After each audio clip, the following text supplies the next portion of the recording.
Download our app available from the App Store and Play Store.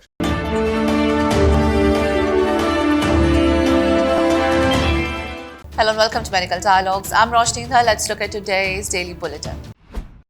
Upset with the silence from the Union Ministry of Health and Family Welfare regarding the demands of the students for postponement of NEET PG 2023 exam, the doctors under the umbrella of Federation of All India Medical Association have now decided to organize a peaceful protest at Jantar Mantar on Sunday, that is 5th of January.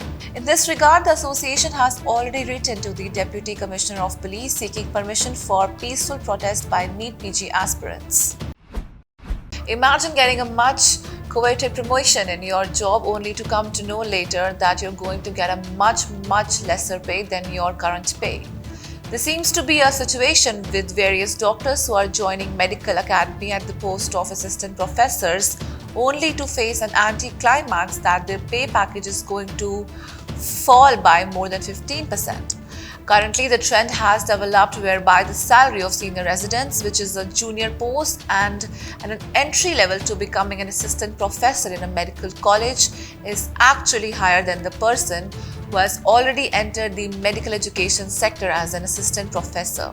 The disparity was clearly visible in the recent advertisement by the Atal Bihari Vajpayee Institute of Medical Science and Dr. Ram Manohar Lohia Hospital, New Delhi. What was shocking that the assistant professors were being offered Rs 95,000 per month, whereas the senior residents were getting Rs 1,15,300 per month as consolidated emoluments. More than 500,000 adults in the US have chronic kidney disease requiring dialysis. Kidneys produce a hormone called erythropoietin, which signals the body to make red blood cells. In a person with chronic kidney diseases on dialysis, the kidneys cannot produce enough erythropoietin, leading to reduced numbers of red blood cells.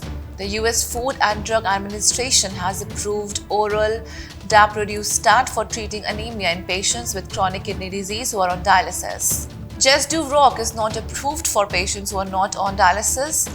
Other FDA-approved treatments for this condition are injected into the blood or under the skin.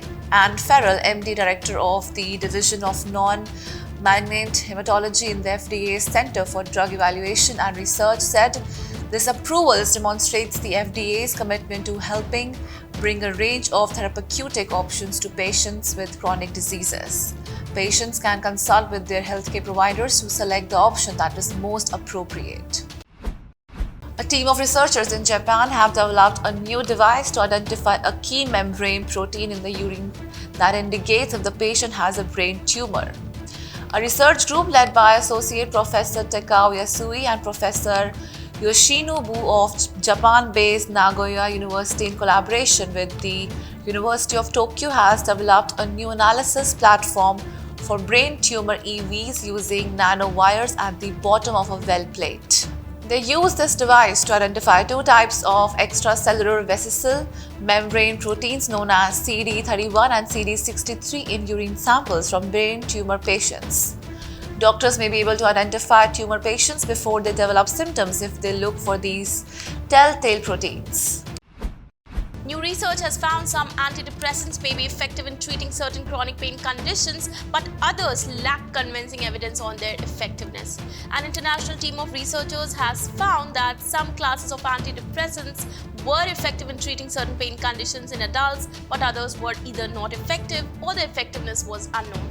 The researchers say the results show that clinicians need to consider all the evidence before deciding to prescribe antidepressants for chronic pain management.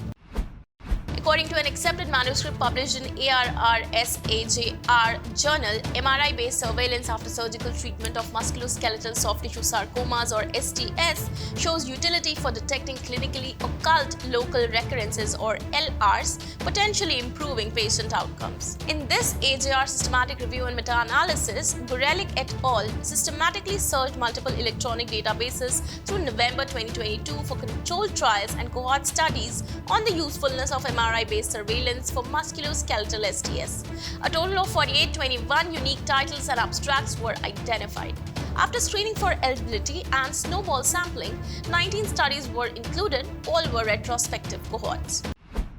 A new study published in JACC Heart Failure shows that both social isolation and loneliness are associated with higher rates of heart failure, but whether or not a person feels lonely is more important in determining risk than if they are actually alone. Social disconnection can be classified into two different but connected components. Social isolation refers to being objectively alone or having infrequent social connections, while loneliness is defined as a painful feeling caused when someone's actual level of social interaction is less than they would like it to be.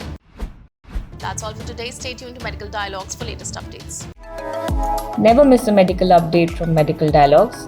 Like, subscribe, and press the bell icon.